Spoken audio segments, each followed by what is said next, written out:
네, 첫 번째 키워드 대북 지원부입니다. 기사 같이 보시죠. 네, 윤 통일부 북한 지원부 아니다. 네, 윤 대통령 이런 얘기를 했습니다. 통일부는 북한을 지원하는 부서가 아니다. 그동안 북한을 지원하는 부서로 잘못 운용이 돼 왔다라는 취지가 지금 밑에 깔려 있죠. 네, 헌법 정신에 따라 역할을 수행해야 된다. 북한의 인권 개선 압박 등에 좀 주력하지 않겠느냐라는 전망까지 나온다라는 기사입니다. 요 얘기 김은혜 홍보수석의 목소리로 좀 같이 들어보겠습니다. 윤석열 대통령은 지난주 지명된 김용호 장관 후보자 등 통일부 인사와 관련해서 참모들에게 그동안 통일부는 마치 대북 지원부 같은 역할을 해왔는데 그래서는 안 된다. 이제 통일부가 달라질 때가 됐다고 말했습니다. 대통령은 앞으로 통일부는 자유민주적 기본질서에 입각한 통일이라는 헌법 정신에 따라 통일부 본연의 역할을 수행해야 할 것이라고 당부했습니다. 네, 윤 대통령의 얘기. 북한 지원부가 아니다. 통일부는 본연의 역할에 충실해야 된다. 그럼 본연의 역할이 무엇이냐라는 점에 대해서 지금 김은혜 홍보수석이 뭐라고 전했느냐. 자유민주적 기본질서에 입각한 통일이란 헌법 정신에 따라 통일부 본연의 역할을 수행해야 된다. 자유민주적 기본 정신에 입각한 통일이란 헌법 정신에 기초해서 해야 된다. 이 얘기. 이건 김광선 변호사님. 무슨 얘기인 걸까요? 일단 뭐 자유민주적 기본질서라는 얘기가 나오는데 이제 헌법 제4조에 규정을 하고 있죠. 그래서 대한민국은 통일을 지향하되 네. 자유민주적 기본질서에 입각한 평화적 통일 정책을 수립하고 이를 추진한다 이렇게 되어 있다는 말이에요. 네. 근데 이제 이 헌법 조문에 의하면 꼭 뭐 평화 통일만 지향하는 게 아니고 통일만 지향하는 거고 자유민주적 기본질서에 입각해야 한다는 거예요. 근데 이제까지 특히 이제 문재인 정부 때는 평화 통일만 지향을 해왔다는 거예요. 그러니까 통일만 지향을 하다 보니까 계속적으로 대북 지원만 하고 이제 자유민주적 기본질서라는 의미 자체가 북한의 어떤 인권 문제랄지 네. 이런 거에는 등한시했다는 거예요.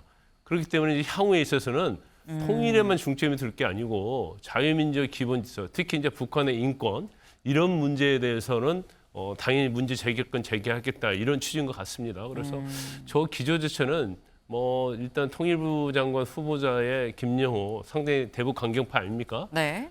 이번에 이제 지명을 했고 그다음에 지금 앞으로 어떤 통일부의 기조는 대북 관계 정책성에 있어서는 굉장히 강경하게 나가겠다.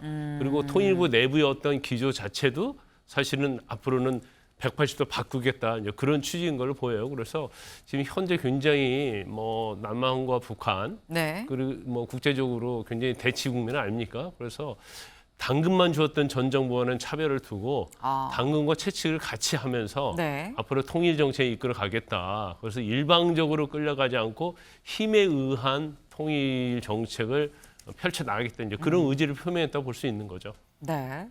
일단 강경한 기조가 확실하게 좀 느껴집니다. 일단 통일부 장관 후보자 임명 과정에서도 좀 느껴졌었던 그 기조 확실하게 이 윤 대통령의 지시 대북 지원부가 아니라 헌법 정신에 근거한 통일부의 역할을 제대로 해라라는 얘기인 겁니다. 일단 요 상황으로 보면 이용우 의원님, 일단 남북 관계가 당분간 좀 이렇게 좀 무르익기는 쉽지 않겠다라는 생각이 들기도 합니다. 예, 쉽지 않고요. 그리고 아마 통일부 관료들은 굉장히 헷갈릴 겁니다. 왜냐하면 정부조직법 제31조가 네. 통일부가 뭘 하는 조직인지를 규정을 하고 있는데 네. 그 읽어보면 통일부 장관은 통일 및 남북 대화 교류 협력에 관한 정책을 수립하고 통일교육 그 밖에 관장을 한다. 이렇게 되어 있습니다. 이 상황에서 지금 기사 내용에서 보면 남북 대화나 교류 협력보다는 인권을 더 강조한다 했을 때 그러면 과연 어떤 스탠스를 가져가야 될지 그리고 지금까지 했던 게 어느 부분이 잘못된 거고 어느 부분은 새로 개선해야 될지 이런 게 명확하지가 않습니다. 특히 대통령의 지시는 법령에 따라서 명확한 틀에 맞춰서 해야 됨에도 불구하고 네. 헌법 정신에 자유민주주의 정신을 강조하지만 그것이 구체적으로 어떻게 진전되어 왔는지를 보여줘야 되고 특히 이 통일부 같은 경우가 1991년 노태우 정부 때 네. 통일원 부총리로 되면서 이제 부총리로 승격되고 통일 정책을 했는데 노태우 대통령의 회고록에 나와 있는 내용이 전쟁을 통하지 않고 개방시킬 수 있다면 자연스럽게 통일은 온다. 그리고 그 회고록에 개방 이꼴 통일 정신을 자신이 세웠고 그에 따라 남북 기본 합의서가 체결되었다 이렇게 되어 있습니다. 네. 바로 통일 정책이라고 하는 부분이 이 연장선상 특히 보수적인 연장선상에 있는데 지금 와서 다시 이런 이야기를 한다는 것 자체가 굉장히 통일 정책을 혼선에 빠뜨리는 그런 결과를 가져올 거라고 봅니다. 네, 지금 일단 통일부 이 사람들은 상당히 좀 혼란스러울 수 있다라는 말씀을 하셨는데 일단 전반적인 기조 자체는 강경으로 갖고 가는 것만은 좀 확실해 보입니다. 근데 우리만 강경이냐? 북한도 만만치 않습니다. 다음 기사를 좀 볼까요? 북, 현정은 방북 거부, 남조선 어떤 인사 입국도 불허한다라고 밝혔습니다. 네, 현정은 지금 현대그룹 회장이죠. 지금 사실 개성공단이며 뭐 등등등 지금 굉장히 북한에 벌인 사업이 많습니다. 근데 현정은 회장이 방북을 신청을 하려고 했는데 아직 신청을 뭐 하지도 않았습니다. 하지도 않았는데 벌써부터 입장을 밝히 남조선의 어떤 인사 입국도 불허한다라고 북한이 밝혔습니다.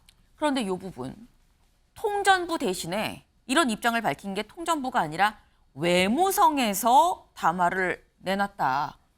입경이 아닌 입국이란 표현을 사용을 했다라는 겁니다.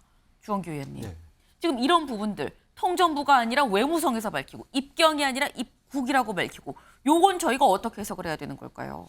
그러니까 입경, 출경이라는 개념은 남북한의 특수관계라는 것을 염두에 두고 발언한 것으로 지금까지는 네. 읽혔었거든요. 북한에서 그렇기 때문에 이 남한과 북한은 서로 대화를 할 수 있는 어느 정도의 특수관계다라는 걸 강조했는데 이번에는 아예 다른 나라다, 일반적인 국가다라는 것을 강조한 것으로 보입니다. 그러니까 외무성 발표라는 것은 이전에는 이제 어떤 통전부라는 그 내부의 통일 전선 기관에서 그걸 발표했는데 지금 외무성이라는 것은 네. 이제 대한민국은 다른 나라다. 외교적으로 볼 일이다. 아예 별개로 지금 대하겠다. 그리고 그 별개로 대하는 것에 플러스 아주 적대적인 국가다라는 것을 천명한 것으로 보이기 때문에 지금 윤석열 대통령께서 지금 통일부를 강경한 기조로 이끄는 것과 마찬가지로 어떤 면에서는 계속해서 스텝의 수위를 강경 모드로 올리는 것을 확인해 볼 수 있어서요. 네. 어떤 부분에서는 상당히 우려할 만한 지금 여지가 느껴지는 대립 관계라고 보입니다. 근데 저거 여기서 한마디 첨언하자면 네. 윤석열 대통령께서 통일부는 이런 어떤 스탠스를 취하는 게 저는 부적절하다고 보는 게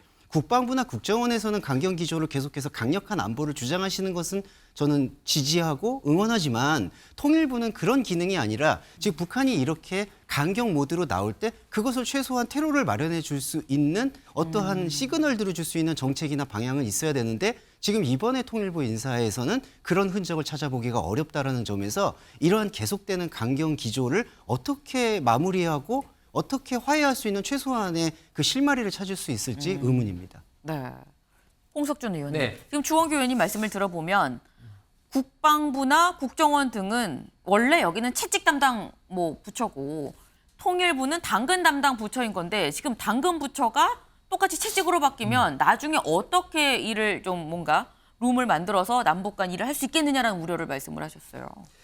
뭐 통일부가 당근 부서라고 뭐 말하기는 좀 어렵고 사실 이제 통독 과정을 우리가 한번 되짚어 보면 1970년대 그 서독의 아데나워 총리가 당시에 이제 동방 정책으로 인해서 네. 동독과 있던 교류 협력, 근데 여기서 말하는 교류가 이제 방송이라든지 이런 것까지 다 이제 서독 동독이 이제 교류가 됐죠. 네. 거기서 기초를 둬서 이제 동서독 이제 협력 어떤 사업들을 다양하게 해갔습니다. 그래서 김대중 대통령도 이제 햇빛 정책이라는 이름으로 사실은 이제 독일의 이제 아데나워 전 수상의 이제 그런 정책을 했는데 우리는 보면 사실은 이제 앞당긴 교류가 사실은 뭐 상당 부분 좀 생략이 되었죠. 그래서 뭐 그 방송통신 간의 어떤 협력 그 교류도 전혀 안 된 상태에서 사실은 이제 협력이 이제 진도를 나갔는데 특히 문재인 정부 때는 보면은 사실은 이제 통일부가 해야 되는 예를 들면 어떤 북한의 어떤 인권이라든지 이런 게 이제 유엔에서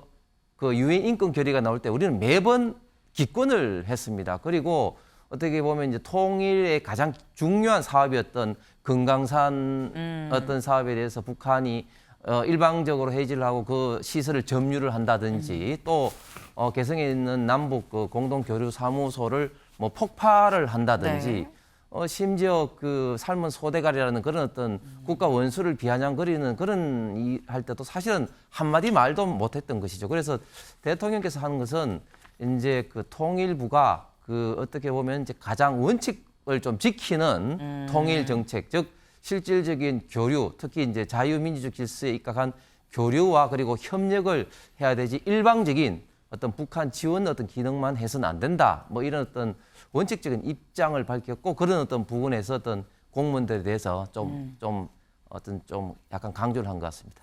네.